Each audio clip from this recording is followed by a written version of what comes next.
हम लोग उतर गए। मैडम কেমন লাগছে? Wow just looking like wow. ভিউটা দেখতে পাচ্ছ এখানকার সবাই, কেমন লাগছে এখানে পরিবেশ?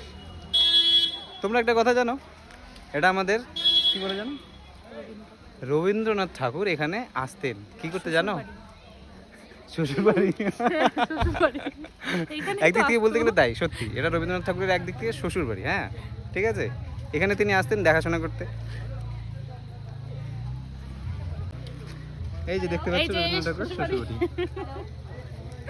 তো বাই।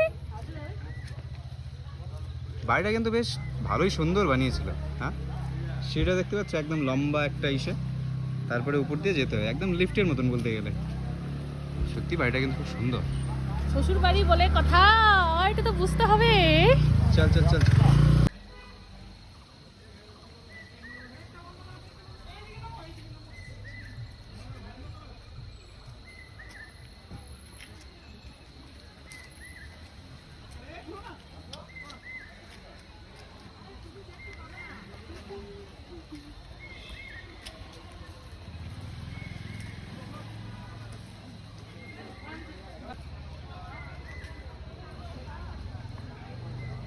ওরকমে দাঁড়িয়ে থাকলে হবে, কিছু বলতে হবে তো।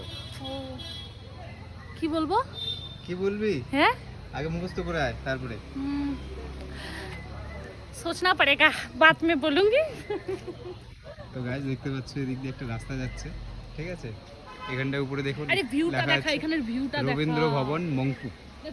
ভিউটা দেখো জাস্ট ওয়াও।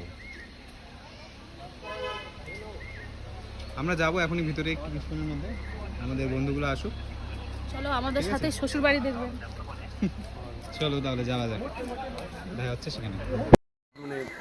এই যে রবীন্দ্রনাথ এখানে আসতো, দেখা করতো বৌদিদের সাথে।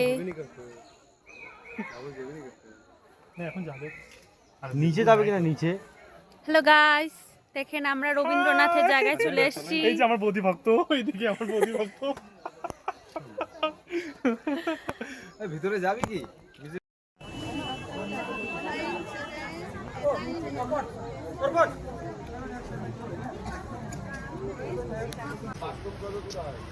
ফাইনালি আমরা এসে পৌঁছে গেছি এখন যোগীঘাট ব্রিজের মধ্যে। দেখতে পাচ্ছ এখানে বৃষ্টি পড়তেছে এখন বর্তমানে।